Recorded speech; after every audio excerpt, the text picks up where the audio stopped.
Hola, bienvenidos un día más a Protestante Digital. Estamos en este espacio de entrevistas en el que habitualmente conversamos con personas que tienen algo muy interesante que contarnos. En este caso, tenemos la visita de Tim López Erickson, alguien que es arqueólogo y que está trabajando desde hace ya varios años en excavaciones en Israel. Creo que es una oportunidad estupenda para poder conocer un poquito más sobre este trabajo que a las personas que nos gusta la Biblia, pues normalmente nos gusta también seguir. Así que muchas gracias, Tim, por estar con nosotros. Él nos atiende, creo que desde Suecia, ¿verdad? Correcto. Muchas gracias por permitirme participar en esta entrevista. Todo un placer. Gracias, Tim. Una cuestión quizá inicial, un poco tópica tal vez, pero ¿qué tiene que ver el ser arqueólogo con la figura de Indiana Jones? Porque sé que muchas personas es lo que tienen en la cabeza. No sé si eso se corresponde un poquito con el trabajo que hacéis o se diferencia mucho. Ahora que además acaba de volver al cine una nueva película, seguro que esto sale más de una vez en las conversaciones que tienen contigo. Sí, yo creo que Indiana Jones ha servido de inspiración para muchos arqueólogos, pero debemos saber que él en realidad no es el arqueólogo tradicional. La arqueología es muy diferente a lo que Indiana Jones hace en las películas. Muy bien, pues de eso vamos a hablar un poquito porque realmente hay podemos hablar mucho sobre el tema de arqueología, pero nos interesa sobre todo lo que tiene que ver también con la Biblia, dado que en los últimos años pues, ha habido pues, muchísimos descubrimientos que se han ido dando de mucho interés para aquellas personas que estudian la Biblia, no solo, por ejemplo, algo como los manuscritos de Qumrán, que son realmente importantes en lo que tiene que ver con el estudio de la Biblia, sino muchos otros descubrimientos que tienen que ver con la historia, con lo que ocurrió en el pasado de Israel y todo ese periodo del que nos habla la Biblia, de más de 3.000 años en los que ocurren un montón de cosas y muchas en el terreno de Israel. Y allí es donde has estado trabajando durante bastantes años. Cuéntanos un poquito en qué consiste tu trabajo y cómo se ha desarrollado en estos últimos años. Pues sí, hace ya 7 años, en el 2017, me puse en contacto con esta organización con la que colaboro ahora. Se llama Associates for Biblical Research. Es una organización americana sin ánimo de lucro. Todo se basa en voluntariado. Y en el 2017 iban a iniciar este proyecto en Silo. Y Silo, para los que no recuerdan, es el lugar donde el joven Samuel creció, donde estuvo el tabernáculo durante 300 años, y es un lugar de gran importancia para el estudio bíblico. Decidí colaborar o tomar parte el primer año, 2017, y desde entonces he seguido volviendo. Entonces hicimos las siguientes temporadas, el 2018, el 19, luego tuvimos una interrupción por el COVID y en el 2022 y ahora este año hemos vuelto otra vez. Ahora me contabas que hace muy poquito estuviste allí en Silo participando en la campaña que se está llevando a cabo este verano por parte de esta organización.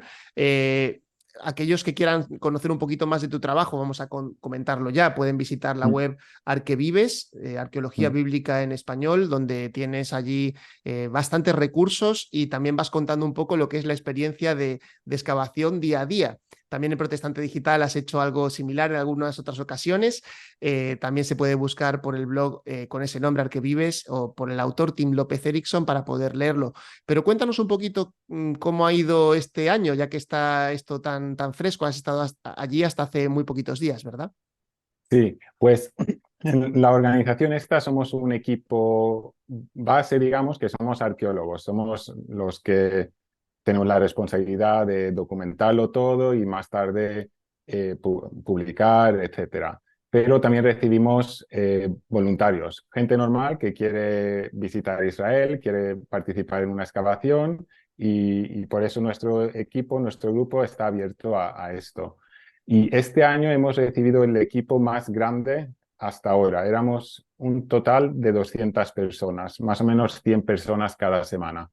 Y ha funcionado genial. Tú imagínate, ¿no? Teniendo 100 personas excavando en un lugar como este, unos pocos de nosotros tenemos la experiencia, pero la mayoría no, y ha funcionado de una manera genial.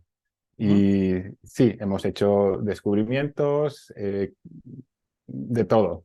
Ujú. En cuanto a la situación y lo que estáis excavando, antes nos hablabas de Silo, este sitio importante en la historia del Antiguo Testamento, y por lo que he podido estar leyendo, estáis investigando una estructura que bien podría ser un lugar de culto. Que podría estar relacionado con ese asentamiento del tabernáculo durante todos esos años anteriores a los reyes de Israel. Exacto, es lo que llamamos la estructura monumental. Todavía es muy pronto afirmar que realmente podría ser el lugar del tabernáculo, pero sí hay indicios que indican a que es un lugar de culto religioso. Eh, Tiene las proporciones del tabernáculo tal como se describe en la Biblia, está orientado en un eje este-oeste, según como debe de ser, y también no lejos de esta estructura hemos encontrado objetos simbólicos que tienen relación al culto judío, y a menos de 100 metros hay también un depósito de huesos de animales que por lo que hemos visto hasta ahora son huesos proceden de animales, digamos, limpios, ¿no? De estos animales que se podrían haber sacrificado en un culto israelita. Así que sí, hay indicios, pero todavía no nos atrevemos a afirmar que podría ser el tabernáculo, pero Ujú. sí que es una de las hipótesis con las que estamos trabajando. Para poder entender un poquito el trabajo que hacéis, evidentemente cuando uno excava no es simplemente ponerse con una pala y ponerse a cavar, a ver qué sale, sino que es Mm. algo mucho más meticuloso, que hay que hacer con más cuidado y que poco a poco se va sacando capas en las que van apareciendo diferentes cosas que tienen que también ser tratadas con cuidado, ¿verdad? Exacto. Silo es un yacimiento bastante complicado porque tenemos 7, 8 estratos de 7, 8 diferentes épocas y está todo construido uno encima del otro. Entonces, para nosotros es súper importante excavar cada estrato por su capa para no contaminar el resto. Y sí, mucha gente con la que he hablado tiene la imagen esta de que estamos con los pinceles, todo esto, y esto tampoco es cierto, ¿no? No estamos cavando con palas a lo grande, pero tampoco pinceles, es algo entre medio.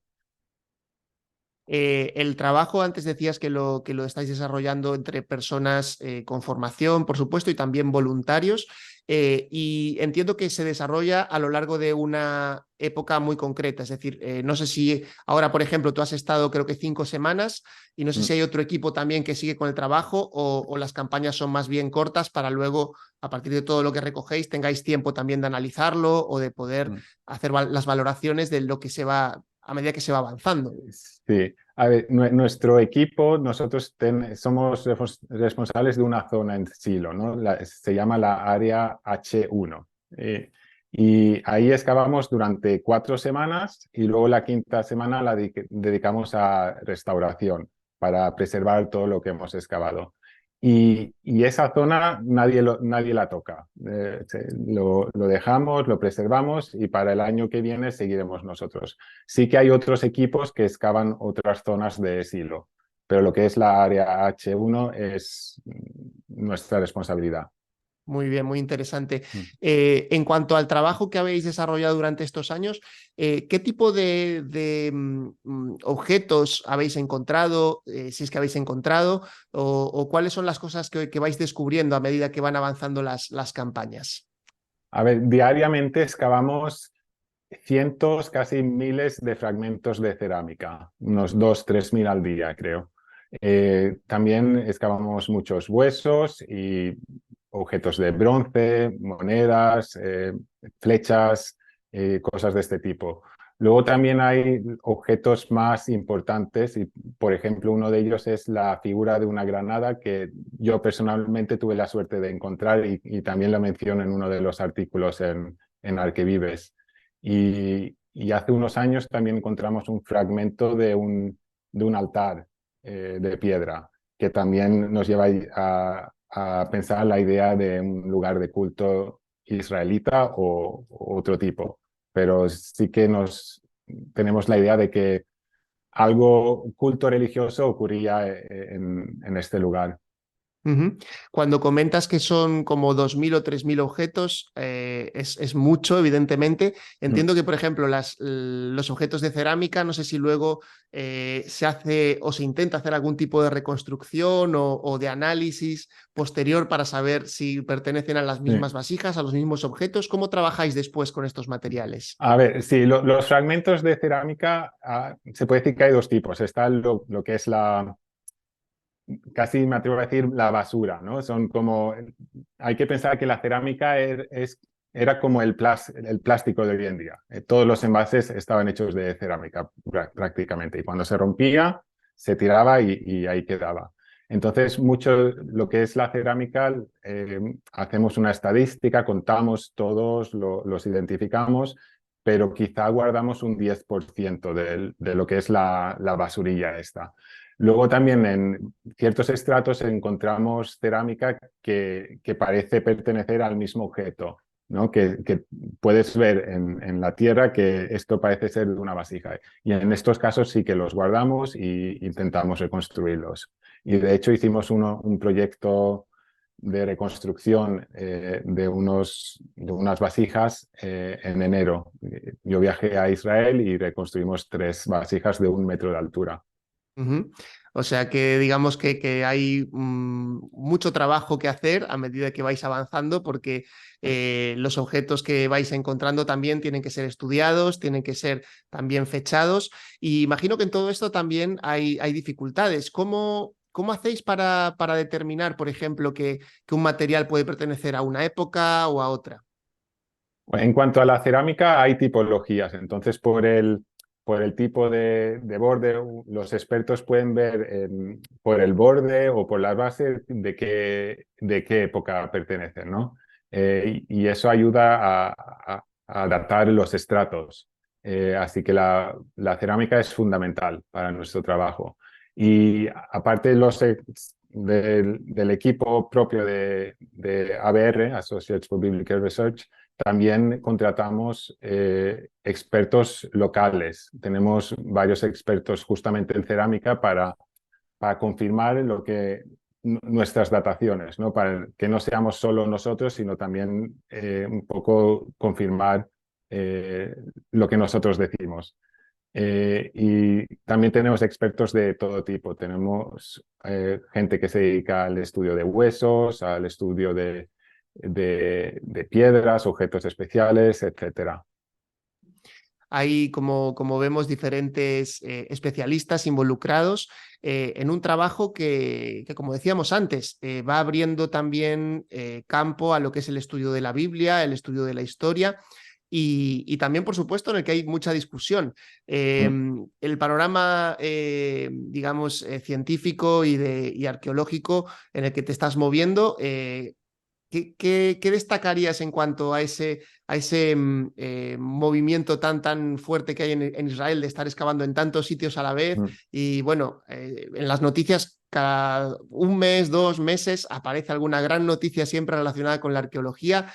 ¿Cómo Mm. lo vivís vosotros, los arqueólogos, todo este run run que hay? Sí. Bueno, hay que decir que en el mundo académico, o sea, lo que es la rama general en la arqueología bíblica, no se toma la Biblia como un documento histórico, ¿no? Es como mitología y nosotros somos uno de los pocos equipos que realmente cree que sí que hay algún tipo de veracidad histórico en la Biblia y por supuesto también somos creyentes, que también, o sea, somos personas de fe, pero académicamente creemos que sí, que hay algún tipo que hay veracidad histórica en la Biblia y que la arqueología lo demuestra. Y creemos que si le damos tiempo, la arqueología va a ir confirmando poco a poco lo que dice la Biblia y al final lo que es el movimiento minimalista, el que no cree en la Biblia, al final tendrá que entender, ¿no? Y comprender que sí, que lo que dice la Biblia es historia. Ujú. Ahí digamos que ahora decías, ¿no? El movimiento minimalista y el maximalista, creo que son las dos Exacto, escuelas, por así sí. decirlo. Claro, una básicamente, no sé si podrías definirnos un poco la diferencia entre ambas. Lo que yo entiendo es que una apoya el hecho de que Israel es una nación que sí que viene de Egipto, ¿no? Y Mm. como nos cuenta el Pentateuco y luego el libro de Josué, se produce la conquista de una gran nación que se establece allí, y otros pues dicen que esto no ocurrió tan así, sino que eran grupos que ya estaban allí y básicamente pues hacen un relato de la historia diferente, ¿no? Sí, básicamente esa es la idea. El maximalismo acepta la Biblia como una fuente histórica. Entonces, lo que cuenta de Egipto, José, Egipto y la entrada a Israel, Jericó, que todo esto es historia. Mientras que el minimalismo eh, acepta la Biblia lo mínimo posible, ¿no? Ya, como tú dices, dicen que el pueblo israelita como de alguna manera surgió del pueblo cananeo que ya estaría en la tierra y lo que Egipto, la esclavitud y todo esto es un invento. Ujú. Teniendo en cuenta estas dos tendencias, tú decías ahora que esperas, ¿no? Como una persona de fe, que a medida que va avanzando la arqueología, pues se vaya confirmando lo que la Biblia dice. En los últimos años, ¿hay algunos hallazgos que tú crees que son importantes en esta línea a señalar? Eh, bueno, últimamente un hallazgo muy, muy reciente que también se ha hecho por parte del equipo de ABR es la tablilla, el amuleto este de maldiciones que se encontró en el Monte Ebal. No sé, me parece que se ha escrito sobre esto en Protestante Sí, sí, Digital. ha salido la noticia, sí, sí, Ujú. sí, así es. Y Ujú. es un amuleto con una inscripción que se encontró cerca de un altar que hay ahí en el Monte Ebal. Y por las dataciones parece que podría ser de la época de Josué. Y la Biblia cuenta que hubo un rito, se producieron un rito ahí confirmando lo que es los votos con Dios. Y que esto podría ser de, de ese momento, ¿no? Y es interesante que si la lectura que hacemos es correcta, menciona Dios por el nombre Dios, Él, y también por su nombre Yahweh. Y tener estos dos nombres al mismo tiempo y datándolo a esta época de 1300, 1200 antes de Cristo, pues un poco que confirma, ¿no? Lo que dice la Biblia. Ujú. Evidentemente, cuando estamos hablando de este tipo de hallazgos, son difíciles porque es que ha pasado mucho tiempo. A veces quizá no somos conscientes, ¿no? Y uno pensaría, bueno, pero si las cosas que contó la Biblia realmente ocurrieron, deberíamos encontrar muchas evidencias. Pero sin embargo, es una. Bueno, es difícil porque ha pasado mucho tiempo y es un sitio que ha estado habitado durante muchísimo tiempo también, ¿no? Exacto. Justamente lo que es el altar este en el Monte Ebal es un descampado. Ahí no ha estado habitado de la misma manera que, por ejemplo, en Silo, donde hay varias capas. Pero encontrar este amuleto es justamente lo que uno se esperaría encontrar en un lugar como este si realmente se ha hecho un renuevo de votos con Dios y todo esto tal como dice la Biblia. Es como no sé si se puede encontrar algo mejor que esto, ¿no? Que confirmar lo que cuenta la Biblia. Claro, claro, qué bueno, qué interesante. Mm. Sabemos que también hay artículos científicos por salir dentro de poco referidos a este estudio que también podremos estar publicando en Mm. próximas ocasiones.